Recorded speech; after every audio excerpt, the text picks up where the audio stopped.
अरे मैं वो नहीं हूं, वो कोई और है जो अवंतिका के जरिए सिद्धार्थ पर निशाना लगा रहा है। सिद्धार्थ की जान खतरे में डाल रहे हैं और उसे बचाने के लिए कुछ नहीं कर रहे, सिर्फ इसलिए कि हम उसके सच को मान नहीं रहे।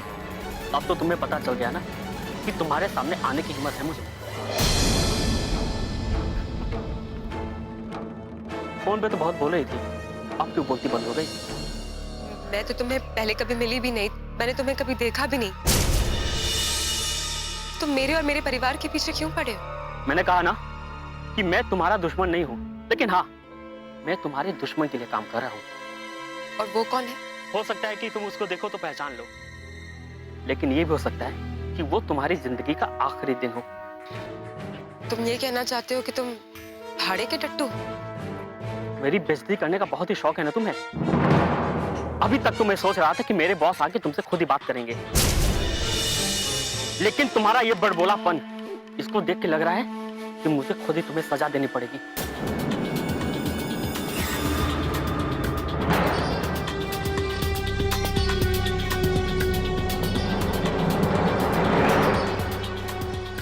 लेकिन अगर तुम मुझे मारोगे तो तुम्हारे बॉस नाराज नहीं हो जाएंगे? ना ना ना ना ना ना, मैं तुम्हें मारूंगा नहीं,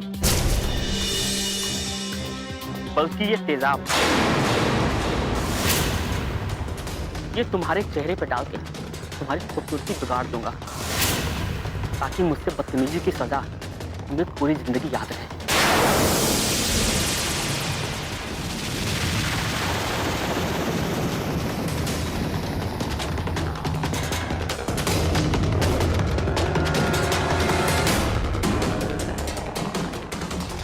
पहले अपने बॉस से तो इजाजत ले लो।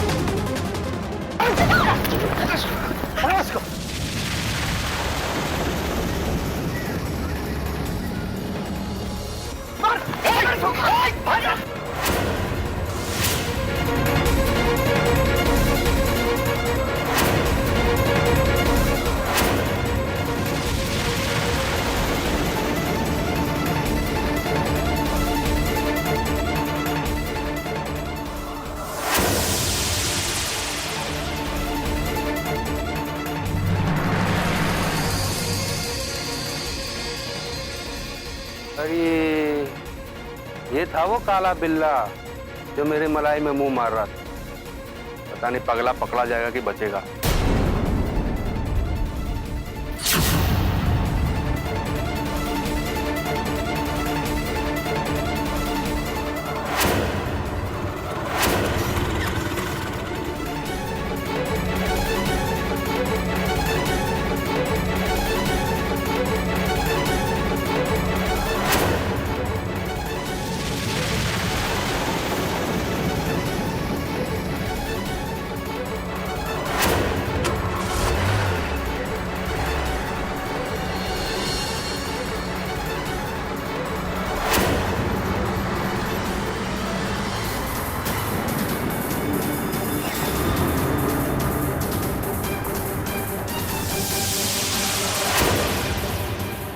कौन था याद जो उस आदमी को अपनी कार में बिठा के ले गया? और ये सब लोग उसके पीछे क्यों भाग गए? लगता है यही वो आदमी है जो अवंतिका को धमकियां दिया करता है फोन पर।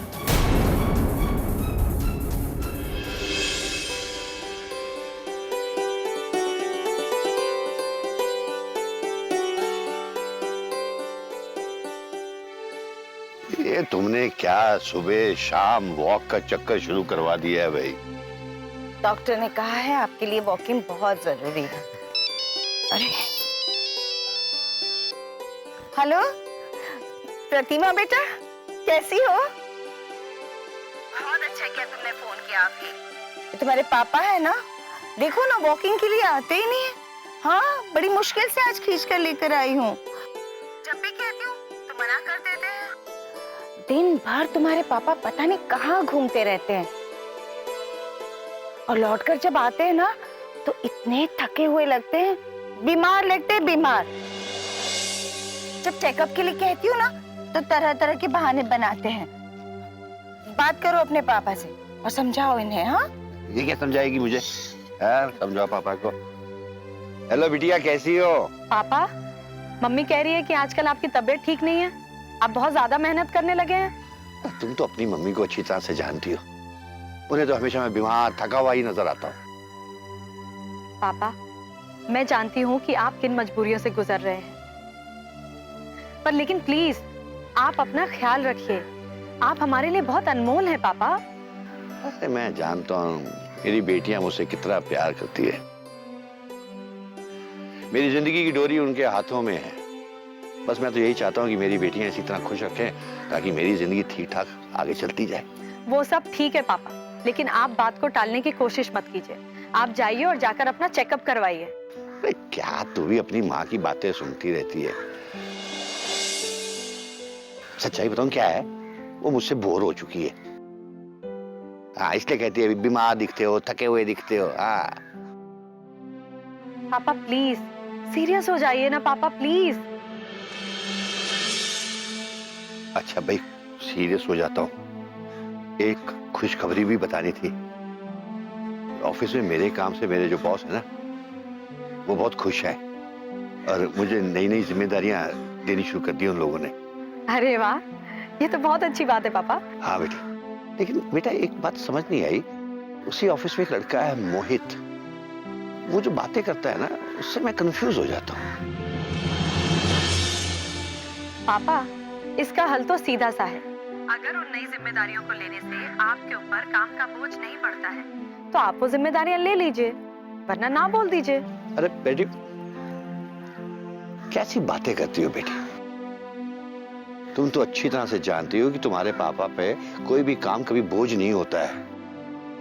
लेकिन बेटी मेरी समझ में वो लड़का नहीं आता। वो जिस तरह की बातें करता है ना, उससे मैं कंफ्यूज रहता हूँ। जरूर उसका कोई स्वार्थ होगा। नहीं भाई, मुझे नहीं लगता कि उसका कोई स्वार्थ है इसमें। पापा, आजकल देखने से कहाँ पता चलता है, अच्छाई के नकाब के पीछे बुराई छिपी होती है लोगों में। ये कैसी बातें कर रही हो तुम बेटे? मैंने तुम्हें या तुम्हारी दीदी को कभी ऐसी बातें नहीं सिखाई है। ऐसा कुछ नहीं है बेटे। भगवान के दरबार में अभी भी इंसानियत जिंदा है। अच्छे लोगों के साथ अच्छा ही होता है। आपको सचमुच ऐसा लगता है पापा? तुम्हें क्यों ऐसा लग रहा है कि ऐसा नहीं है? अब तुम अपनी दीदी को ही देख लो, देखो कितना अच्छा ससुराल मिला है उसे। काश मैं आपको सच बता पाती पापा। हेलो हेलो हेलो बेटा। हाँ पापा, मैं लाइन पर हूँ। हाँ, मैं तो लगा फोन कट गया। मेरी रूममेट इशारा कर रही थी ट्यूशन के लिए। मैं अभी फोन रखती हूँ, आपको बाद में फोन करती हूँ। अच्छा अच्छा बेटा, ठीक है। तुम भी अपना ख्याल रखना। और हाँ, ये अपनी माँ की बातों में मत आना। मैं बिल्कुल ठीक ठाक हूँ, तुम बस अपनी चिंता करना। हाँ, टेक केयर पापा। अच्छा अच्छा, ओके बाय। अच्छा ये नमस्ते, अगर बातें खत्म। वॉक जब देखो शिकायत लगाती रहती हो।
ठीक हो? मैं ठीक हूँ सिद्धार्थ, आप ठीक है?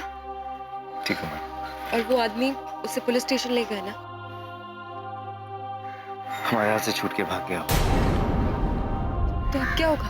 डोंट वरी, वो ये तो समझ चुका है कि हम लोग डर के चुपचाप बैठने वालों में से नहीं है, और उसको ये भी पता चल गया है कि पुलिस अब इस मामले में इन्वॉल्व हो गई है, तो कुछ भी करेगा ना उसके पहले 10 बार सोचेगा। सिद्धार्थ, आई होप ऐसा ही हो। Dad, hello dad. हाँ जी, बस हम लोग निकल रहे हैं। डैड हम लोग ठीक है, घर आके बात करते हैं डैड। हाँ जी, सब लोग परेशान हो रहे घर पे। चलो आराम से। हाँ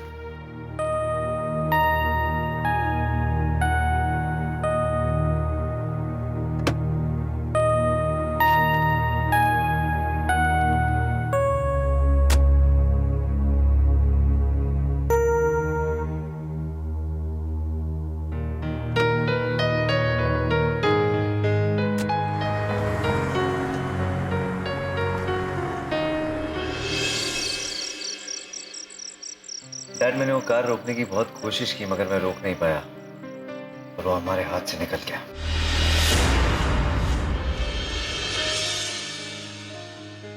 हमें होशियारी से काम लेना चाहिए, कुछ भी कर सकता है। खतरा तो और बढ़ गया है ना, अब क्या होगा? यानी हमारा शक सही था, वो आदमी वही है जो अवंतिका को धमकी दे रहा था। सुनो, ये बिंदिया महारानी कहाँ से आ रही है? अरे बेटा सिद्धार्थ, ऐसी जगह पे अकेले थोड़ी जाते हैं, मुझे ले चलते, लपक के पकड़ लेता था मैं उसको। सिद्धार्थ, मुझे तो चिंता हो रही है और ज्यादा खतरनाक कदम उठाएगा। नहीं डैड, वो ऐसा कुछ नहीं करेगा क्योंकि पुलिस ने उसकी शक्ल देख ली है।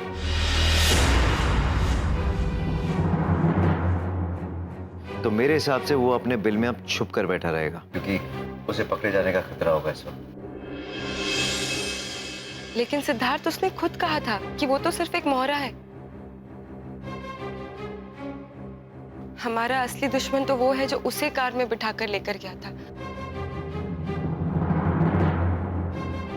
और हम में से किसी ने भी उसका चेहरा नहीं देखा।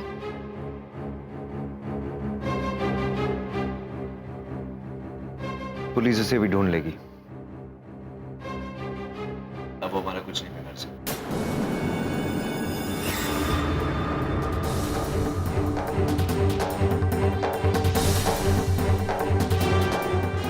उस आदमी की शक्ल हमने तो देखी है,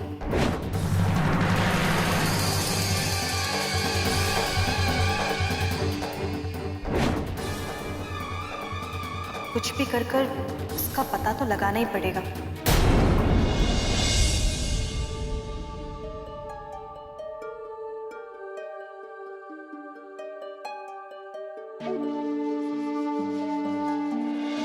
क्या सोच रही हो बिंदिया रानी?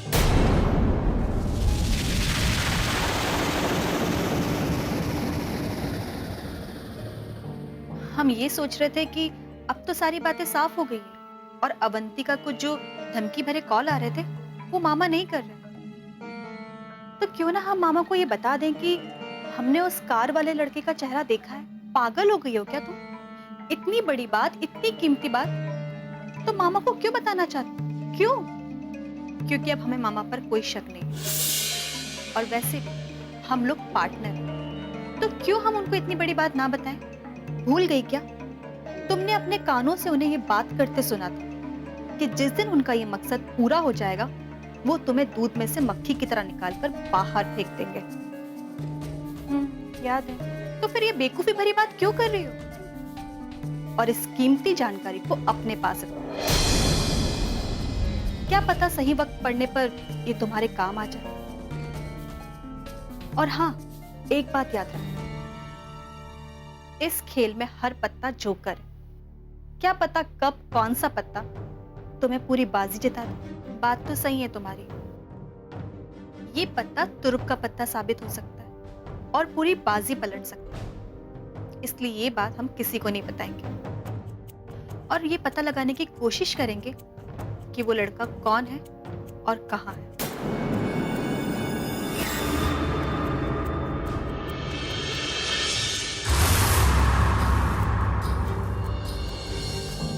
जितने लाड प्यार से मैं अपनी बहू को रखती हूँ, उतने लाड प्यार से शायद ही कोई सास अपनी बहू को रखती होगी। तो फिर दोनों के बीच ये दीवार क्यों खड़ी हो गई?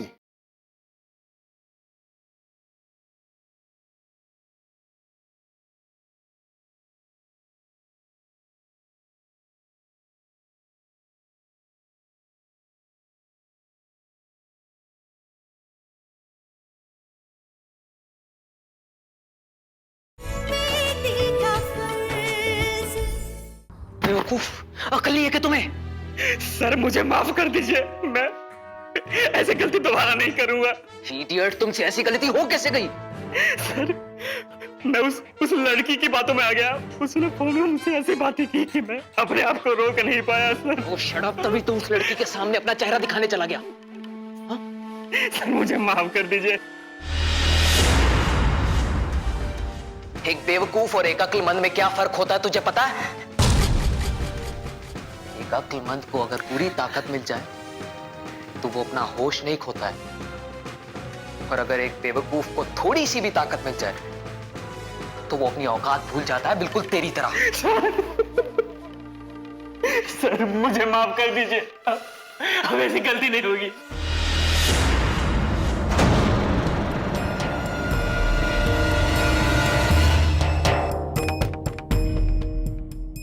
मैंने भी उस चींटी की तरह मेहनत की है अपना अद्भुत और अकल्पनीय खेल रचने के लिए, और मैं नहीं चाहता कि तुझ जैसे बेवकूफ की वजह से मेरा रचा रचाया खेल बिगड़ जाए। सर मुझे एक मौका और दीजिए सर, एक मौका। तेरी सूरत को सब लोग देख चुके हैं, यहां तक कि पुलिस वाले भी, और जिस रेस में मैं दौड़ रहा हूं उसमें अगर घोड़ा लंगड़ा हो जाए तो उसे गोली मार दी जाती है। इसे करना तो मुझे भी तेरे साथ यही चाहिए, है ना? पर क्योंकि तू मेरे साथ पिछले कुछ टाइम से है, इसलिए मैं तुझे एक मौका और देता हूं। चला जा इस शहर से। अगर दोबारा कभी नजर आया तो माफी मांगने का भी मौका नहीं दूंगा, समझा?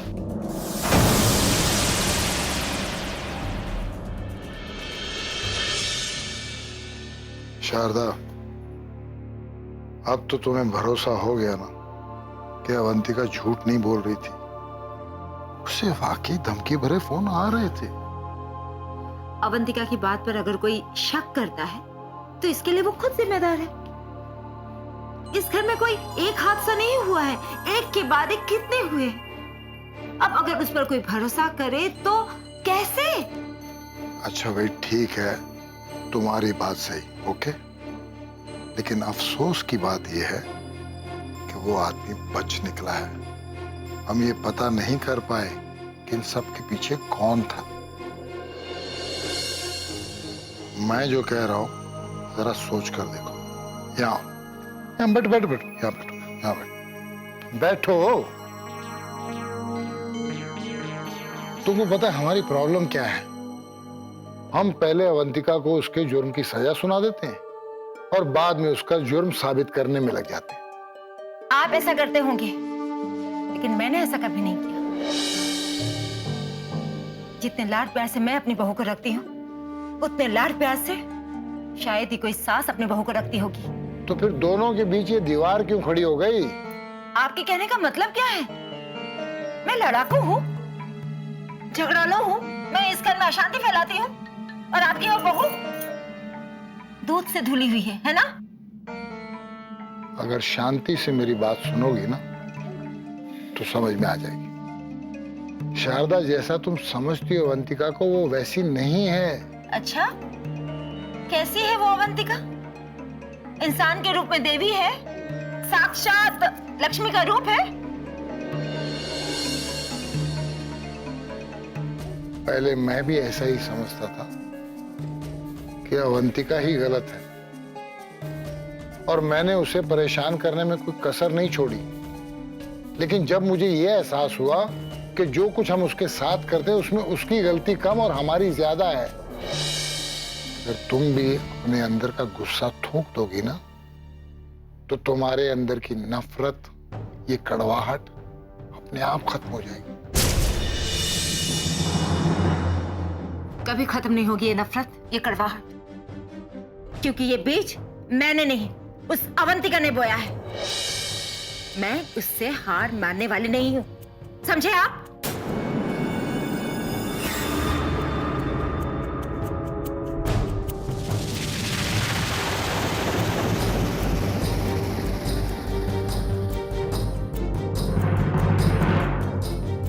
शारदा, तुम कभी नहीं बदलोगी।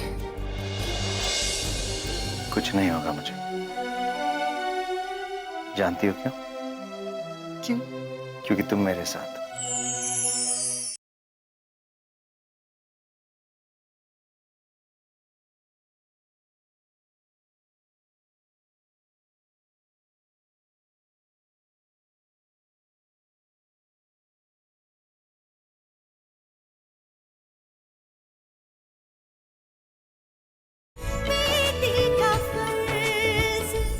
मैं ये जानना चाहती हूँ कि आखिर ये सबके पीछे है कौन? अरे मुझे पता होता तो मैं तुमको बता देता। मैं भी इसी बात को लेकर परेशान हूँ। परेशान क्यों हो रहे हो? हाँ, सिद्धार्थ और अवंतिका के पीछे तो बड़ी तोप बनकर गए थे कि मैं देखकर आता हूँ कि आखिर मामला क्या है। लौट आए खाली हाथ हिलाते हुए। गया था ना तुम्हारे सामने। अब ट्रैफिक में फंस गया, वहां लेट पहुंचा तो मैं क्या करूं? जब मैं वहां पहुंचा तो देखा कि वो आदमी भाग रहा है, उसके पीछे सिद्धार्थ भाग रहा है, उसके पीछे पुलिस वाले भाग रहे हैं। मैं नहीं देख पाया। एक बात कहूं, आज के बाद मेरे सामने अपनी शान मत झाड़ना और मेरी अक्ल को तो बिल्कुल मत कोसना, समझे आप? अच्छा, तुम तो ऐसे कह रही हो जैसे तुम जाती तो उस आदमी की जन्म कुंडली लेके आती। हाँ तो निकाल कर आती, आपकी तरह थन-थन गोपाल होकर नहीं आती। अरे आपको तो ये भी नहीं पता होगा कि आपके पीछे पीछे बिंदिया भी वहां गई थी। क्या पगला गई हो क्या? बिंदिया वहां कहां पहुंच गई? आप जब यहाँ से गए ना, तब से वो गायब। और कहाँ गई होगी? लौट के कब आई? आप लोग सब हॉल में जब इस बारे में बात कर रहे थे, तभी वो वापस आई। और मैंने आपको समझाने की भी कोशिश की, लेकिन आपने तो मेरी एक बात भी नहीं सुनी। आप उससे पूछोगे तो वो तो सीधा मना कर देगी, लेकिन मुझे पूरा यकीन है कि वो आपके पीछे गई थी। बिंदिया वहां? तो सोचने वाली बात है।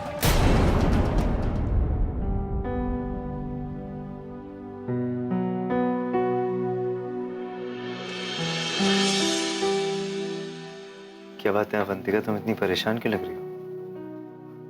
चिंता मत करो, कुछ नहीं होगा। वो कुछ नहीं बिगाड़ पाएगा हमारा। सिद्धार्थ, मैं अपने लिए परेशान नहीं हूँ, मैं आपके लिए परेशान हूँ। मेरा दुश्मन तो था नहीं, वो तो आपका दुश्मन था। और इस वक्त वो काफी गुस्से में होगा, और सिद्धार्थ वो गुस्से में खतरनाक भी साबित हो सकता है।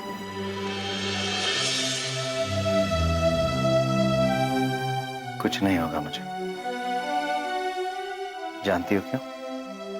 क्यों? क्योंकि तुम मेरे साथ, तुम्हारी दुआएं मेरे साथ। कितने तूफान हमारे बीच में आए, फिर भी हम दोनों साथ हैं ना अवंतिका? तो फिर इस इंसान की क्या हस्ती जो हम दोनों के बीच में है?